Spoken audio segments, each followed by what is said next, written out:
오늘은 우리가 함께 봉독했던 사무엘상 1장 9절로 20절까지 보았습니다마는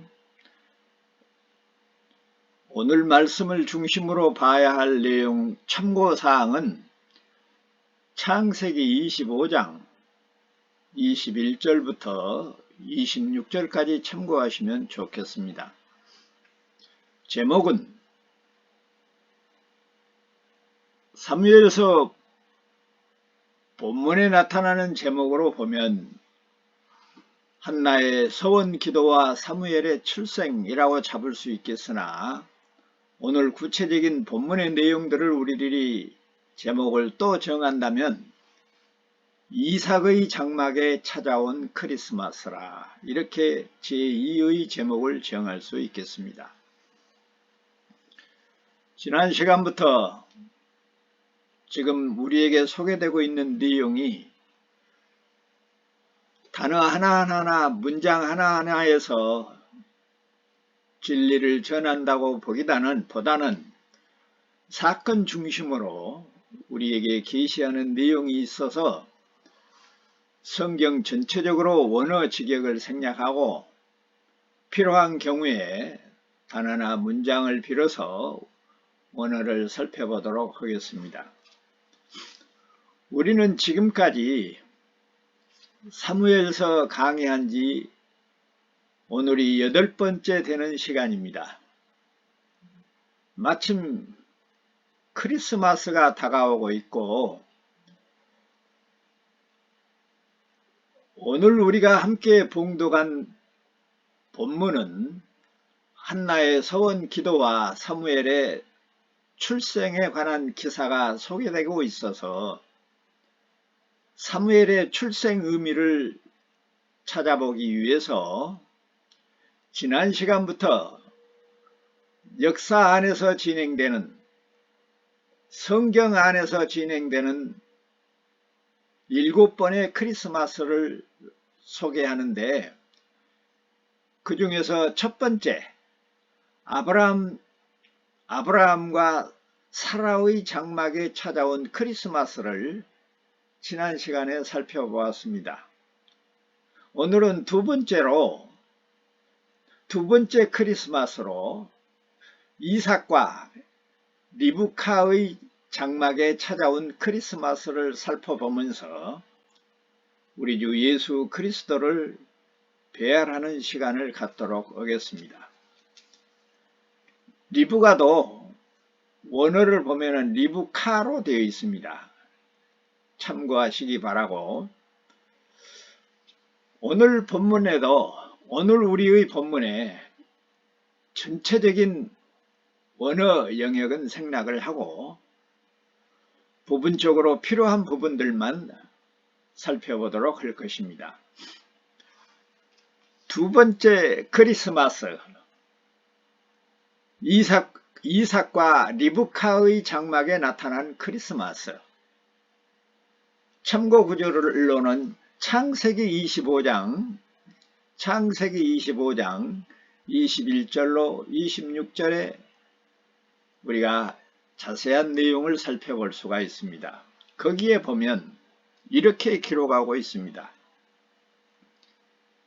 이삭이 그의 아내가 임신하지 못하므로 그를 위해 여호와께 간구하매 여호와께서 그의 간구를 들으셨으므로 그의 아내 리브카가 임신하였더니 그 아들들이 그의 태 속에서 서로 싸우는지라 그가 이르되 이럴 경우에는 내가 어찌할꼬 하고 가서 여호와께 묻자온대 여호와께서 그에게 이르시되 두 국민이 내 태중에 있구나.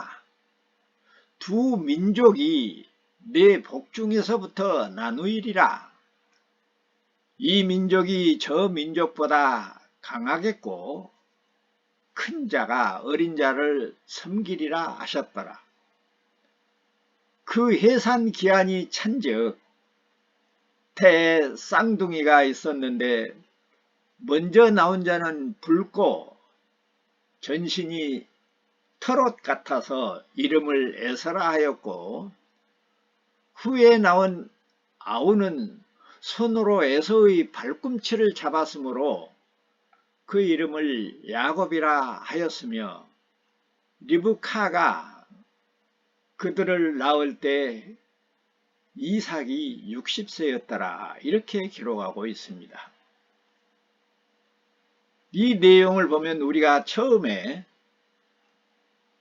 크리스마스의 특징 중에 첫 번째는 옛시대를 정리하고 새시대를 도입할 것이고, 새시대에는 반드시 새시대를 운영할 새 인물이 출생하고, 그 새 인물은 특별출생법에 의해서 출생한다 하는 이야기를 했었습니다. 여기에 리브카도 본래는 성녀였는데 그가 이삭의 기도를 통하여 야곱과 에서를 출생하고 있는 것으로 보면 그들의 출생이 특별출생법에 해당하고 있는 것을 알 수가 있습니다. 이삭, 웃음이라는 이름 뜻을 가진 이삭은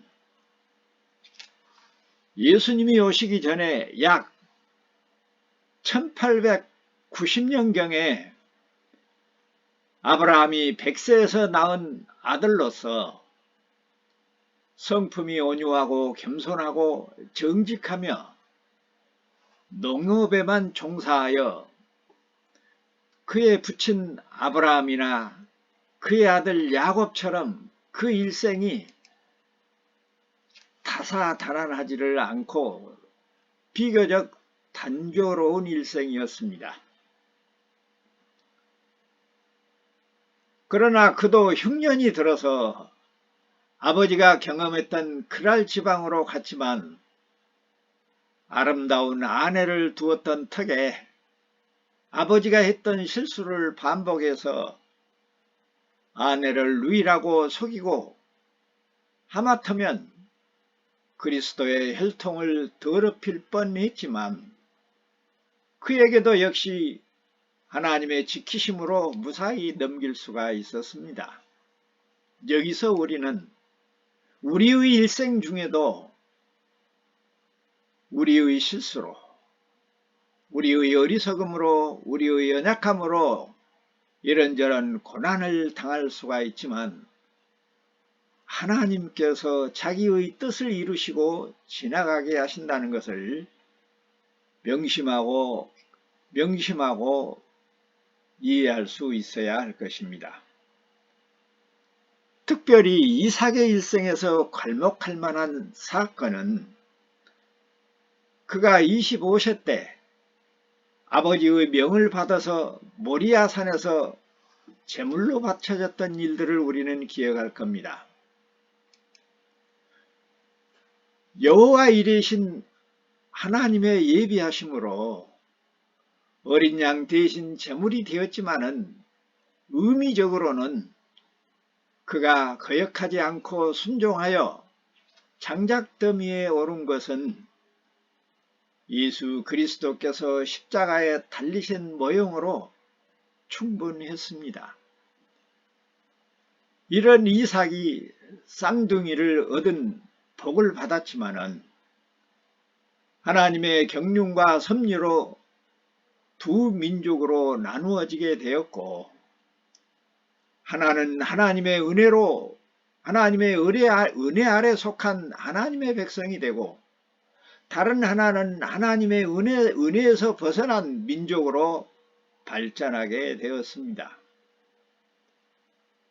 그러나 특이한 것은 이 발꿈치를 잡음, 거짓말쟁이, 사기꾼이라는 이름을 가진 이 야곱이 하나님의 백성으로 대를 잇고 하나님의 백성으로 택함을 입는 그런 점입니다.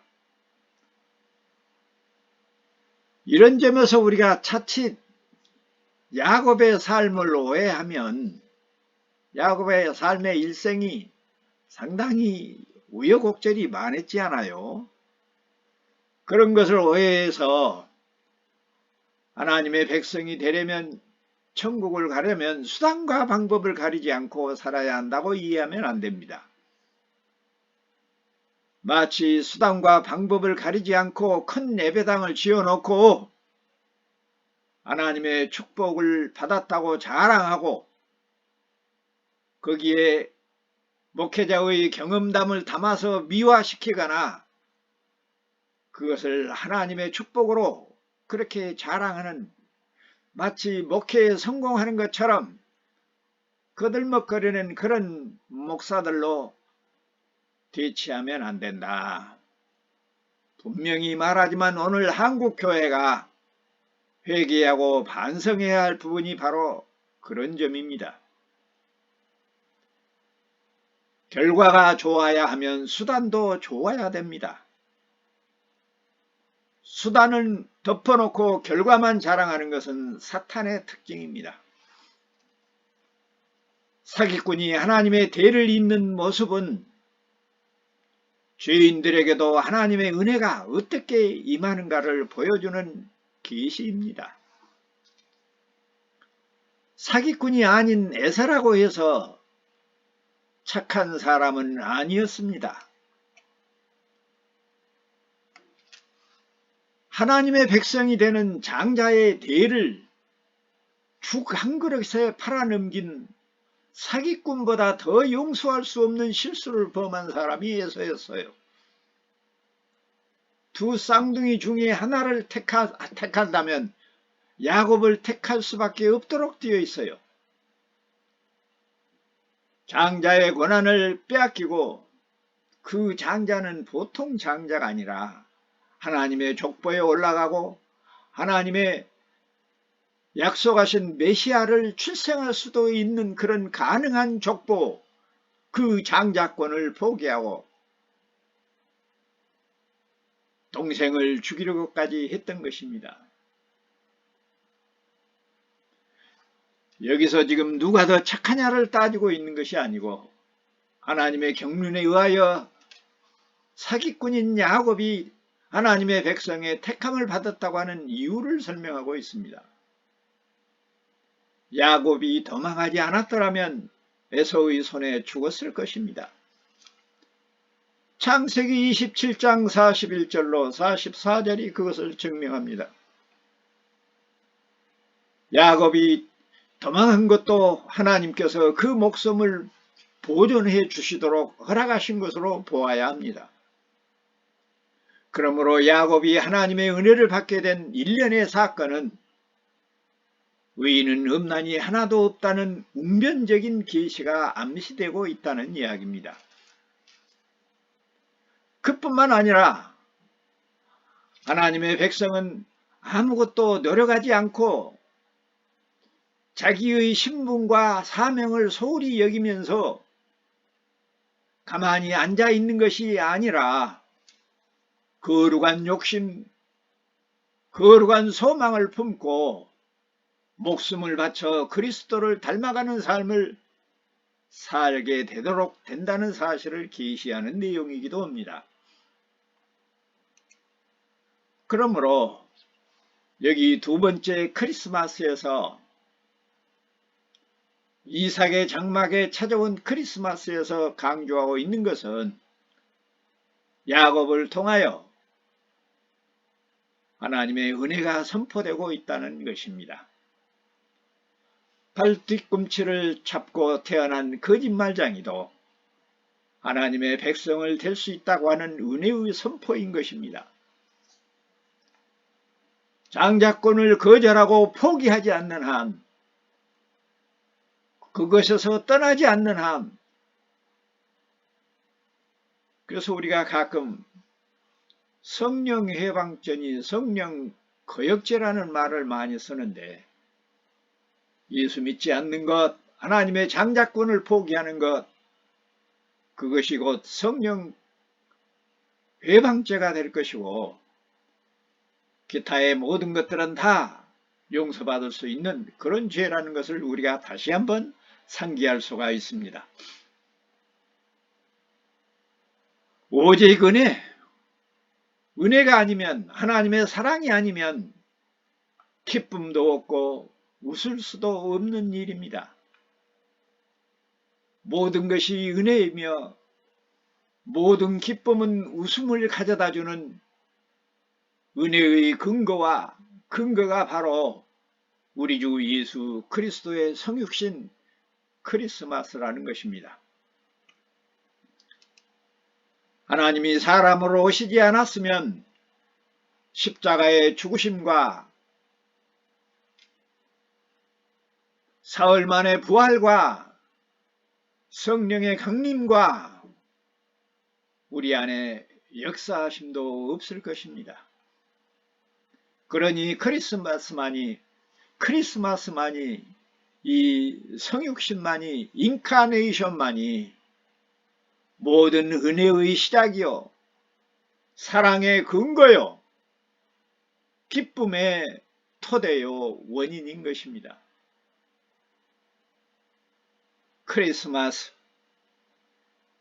남녀노소 빈부귀천 지고아를 막론하고 기쁨으로 넘치는 것이 바로 그 이유 때문입니다.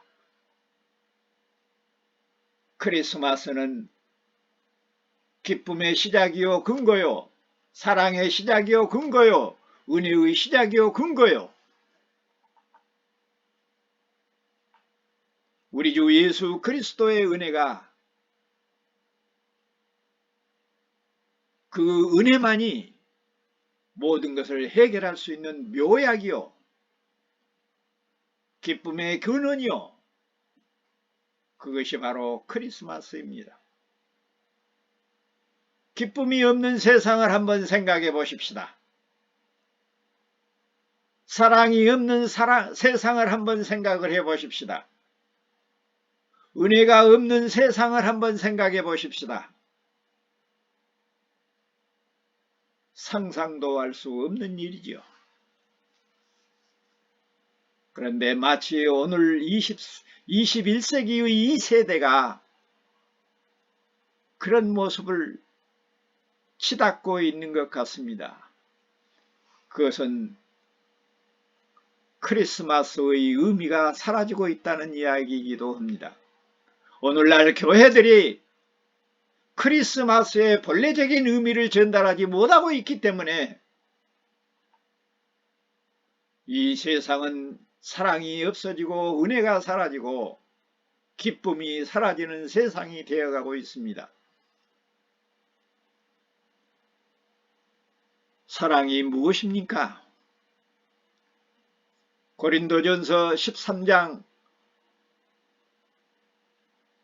고린도 교회에 보냈던 사도 바울의 편지를 통해서 하나님은 우리에게 사랑이 무엇인지를 가르쳐주고 있습니다. 은혜란 사랑의 선물입니다. 사랑이 없고서는 은혜는 없는 겁니다. 거기에 따르는 것이 기쁨이요 웃음입니다. 고린도전서 13장 1절로부터 제가 살펴보면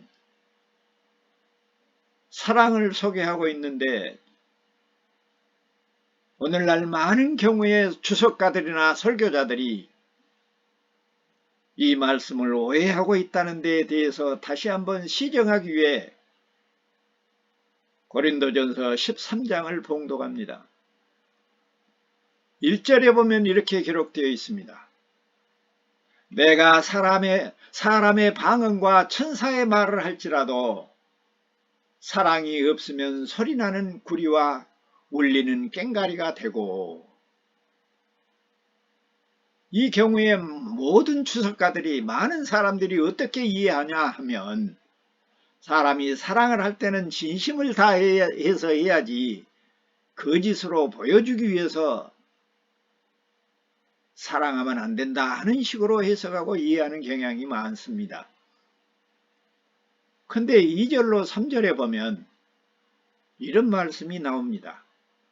내가 예언하는 능력이 있어서 모든 비밀과 모든 지식을 알고 또 산을 옮길 만한 모든 믿음이 있을지라도 우리는 그런 믿음도 없지만 사랑이 없으면 내가 아무것도 아니요. 내가 내게 있는 모든 것으로 구제하고 내 몸을 불사르게 내어줄지라도 사랑이 없으면 내게 아무 유익이 없느니라. 이 말씀은 2절, 3절은 1절이 어떤 의미인가를 소개하고 있습니다. 그러니까 1절에 사람이 방언과 천사의 말을 할지라도 사랑이 없으면 소리나는 굴이나 꽹과리와 같다고 하는 말은 모든 사랑을 진심으로 해라 그런 뜻이 아니고 세상에서 이루어지는 모든 사랑은 하나의 모형이요 그림자일 뿐이지 그 사랑 속에 영혼을 구원하는 그 사랑이 없으면 꽹과리와 같다는 이야기인 것입니다. 2절 3절 그런 의미로 다시 봅니다. 내가 예언하는 능력이 있어 모든 비밀과 모든 지식을 알고 또 산을 옮길 만한 믿음이 있을지라도 사랑이 없으면 사람을 구원하는 사랑이 없으면 아무것도 아니라는 이야기입니다. 3절에 내가 내게 있는 모든 것으로 구제하고 또 내 몸을 불사르게 내어줄지라도 사랑이 없으면 내게 아무것도 유익이 없다. 하나님의 일반 은총으로 예수를 안 믿는 사람들도 구제하고 사랑하는 은혜를 베푸는 경우가 많습니다. 비록 그 뜻과 의미가 다양할 뿐이지 다만 그 안에 영혼을 구원하는 사랑이 없을 뿐이지 이유 있는 사랑들을 다 하고 있습니다. 국회의원은 표를 얻기 위해서 노인당에 쌀을 보냄으로 은혜와 사랑을 베풀고 있고 부모는 자식이기 때문에 사랑을 베풀고 이성 간에는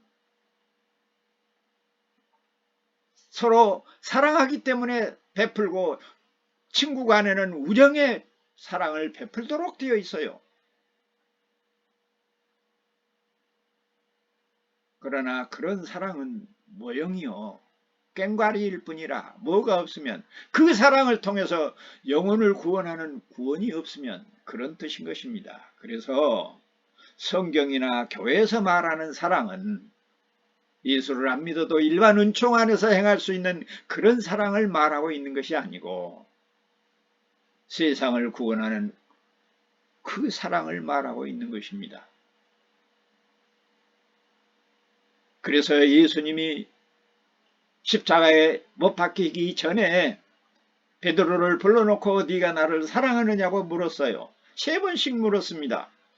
우리말 번역 성경에는 구별하고 없고 구별할 수가 없고 그런 뉘앙스를 찾아낼 수가 없지만 연합교에서는 이미 이 내용이 소개되어 잘 알 수 있겠지만 예수님이 베드로에게 네가 나를 사랑하느냐고 물을 때 아가페로 묻습니다.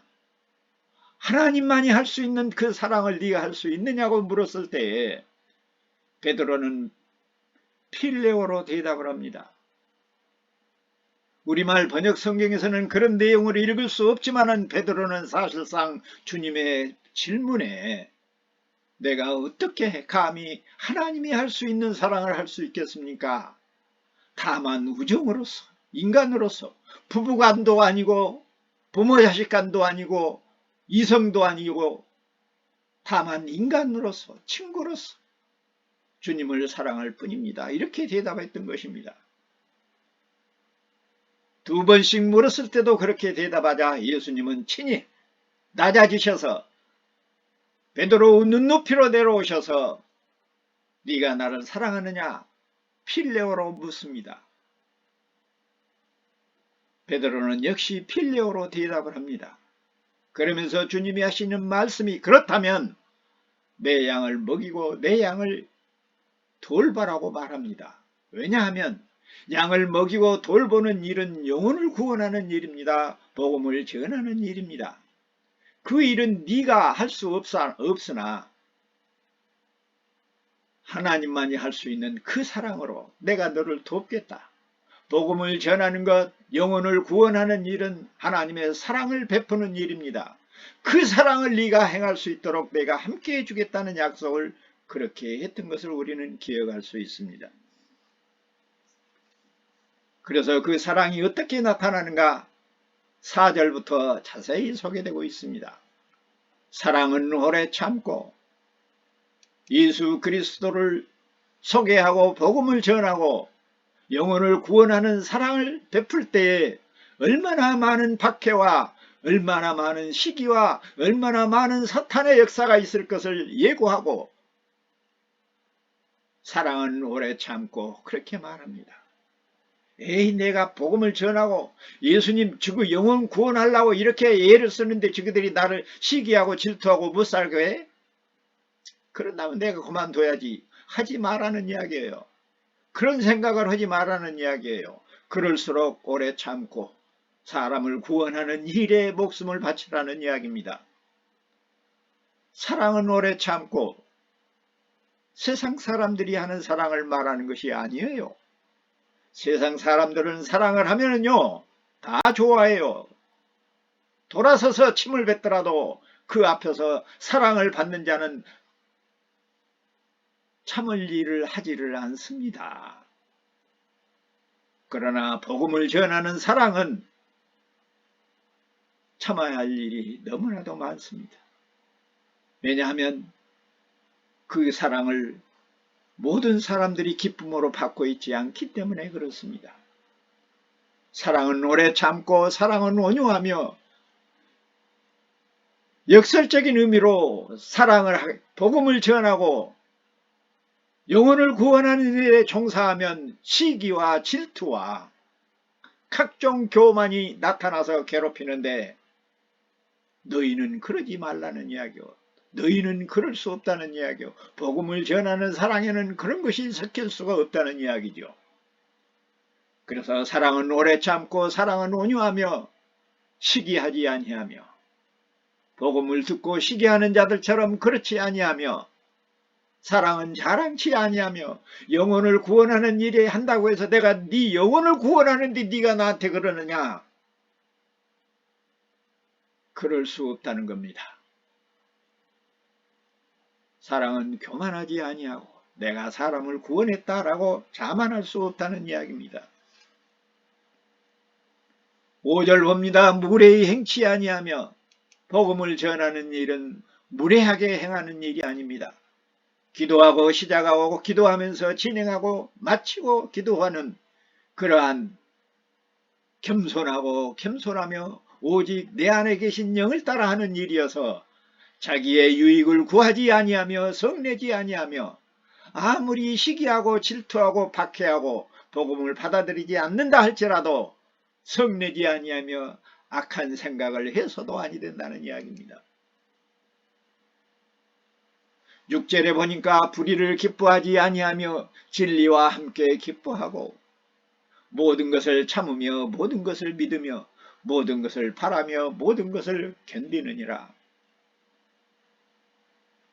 부모 자식 간에 하는 스토르게 사랑이나 남녀 간에 하는 에로스 사랑이나 우정 간에 하는 필로스 사랑에서 이런 모습은 찾아볼 수가 없는 겁니다. 모든 것을 참아요? 모든 것을 믿어요? 모든 것을 바라요? 모든 것을 견뎌요? 영혼을 구원하는 그 사랑, 하나님만이 할 수 있는 그 사랑에만 이렇게 행할 수 있는 능력이 있는 것입니다. 사랑은 언제까지나 8절에 보면 사랑은 언제까지나 떨어지지 아니하되 예언도 폐하고 방언도 그치고 지식도 폐하리라.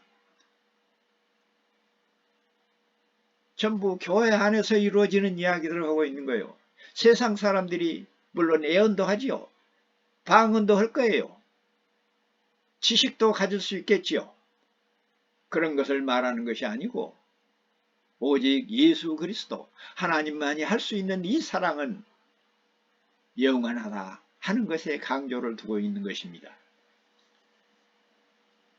고린도전서 13장 9절을 보니 우리는 부분적으로 알고 부분적으로 예언하니 온전한 것이 올 때에는, 여기서 말하고 있어요. 10절에 온전한 것이 올 때에는, 예수 그리스도가 올 때에는, 하나님이 우리에게 올 때에는 부분적으로 하던 것이 폐하리라. 이제는 내가 하는 것이 아니라 내 안에 그리스도가 하신다고 하는 사실이고, 친히 사람의 몸을 입고 오셔서 행하셨던 것이나 장차 신천 신지에서 이루어질 일들은 이 땅에서 이루어진 모형적인 사랑이라 할지라도, 하나님 영혼을 구원하는 사랑이라 할지라도 그런 모형적인 사랑은 이제 다 패하고 참 사랑, 하나님의 사랑만 가능하다는, 존재한다는 이야기를 이렇게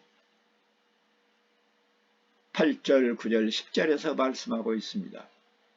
이 내용으로 보더라도 고린도전서 13장의 사랑, 이 사랑은 세상 사람들이 할 수 있는 부모 자식 간의 사랑이나 에로스 사랑이나 우정 간의 사랑을 말하고 있는 것이 아니고 오직 하나님만이 할 수 있는 그 사랑이 뭐예요? 영혼을 구원하는 사랑이라. 그 사랑을 말하고 있다는 것을 명백히 하고 있는 것입니다. 그래서 서로 여러분들이 목사님들이라도 다른 추석을 보고 우리가 남을 사랑할 때 진심으로 해야지 가식적이고 형식적으로 하면 안 됩니다. 내 이익을 위해서, 내 이름을 내기 위해서 이런 식으로 해석하면 안 됩니다. 하나님께서는 일반 통치로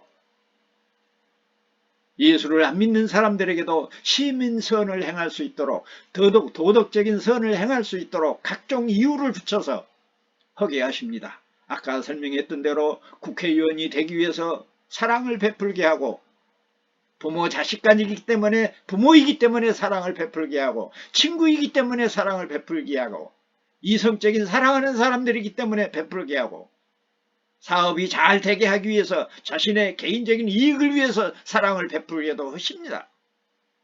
그걸 지금 여기서 말하고 있는 것이 아니에요. 그러나 아무리 그런 사랑을 많이 한다 할지라도 그 자체가 사람을 구원하는 사랑이 아니라는 것을 명백히 말하고 있는 것이다. 그러므로 고린도전서 13장에서 말하는 사랑은 복음을 전하여 누구와 함께, 우리 안에 역사하시는 그리스도와 함께 영혼을 구원하는 그 사랑을 말하고 있는 것이다. 12절 13절에서 더 분명하게 말합니다. 우리가 지금은 거울로 보는 것 같이 희미하나 우리가 복음을 전하고 나름대로 영혼을 구원하는 일들이 거울을 보는 것처럼 희미하나, 그때는, 언제는 예수 그리스도의 얼굴을 배울 때는, 얼굴과 얼굴을 대할 때는 대하여 볼 것이요, 지금은 그가 부분적으로, 내가 부분적으로 알지만은 그때는 주께서 나를 아신 것 같이 내가 온전히 알리라. 그런즉 믿음, 소망, 사랑, 이 세 가지는 항상 있을 것인데 그 중에 제일은 사랑이라. 여기서 말하는 사랑은 진심을 담아서 많은 사람들을 대하고 사랑하라는 그런 세상적인 사랑이 아니라 영혼을 구원하는 사랑이라는 것을 다시 한번 강조를 합니다. 이 사랑이 야곱을 하나님의 백성으로 삼으심으로 드러나고 있고, 이삭과 리브카의 장막에 찾아온 크리스마스의 의의인 것입니다. 비록 그가 사기꾼이었고 그의 삶이 매끄럽지 못했다 할지라도 그를 통해서 하나님의 백성이 되게 하심은, 크리스마스는 은혜의 절기라, 사람을 구원하는 절기라, 아무나 좋아하고 기뻐하는 그런 절기가 아니라 영혼 구원을 받게 하는 그런 절기라.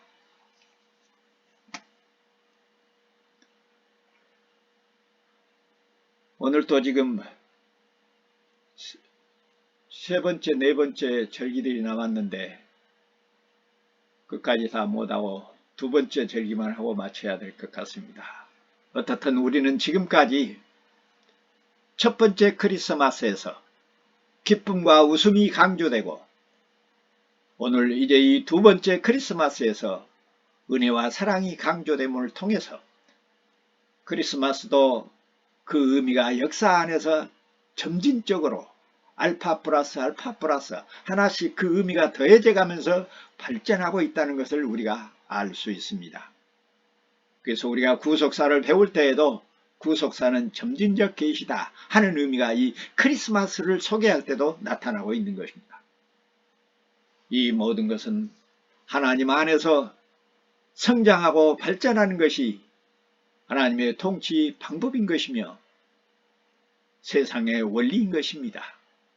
이러한 원리는 우리의 모든 삶에서 나타나고 있습니다. 이 놀라운 은혜가 나와 여러분뿐만 아니라 사랑하는 우리의 부모 형제와 남편과 아내와 자녀들과 자손 대대로 임하기를 성부와 성자와 성령의 이름으로 축원합니다. 아멘.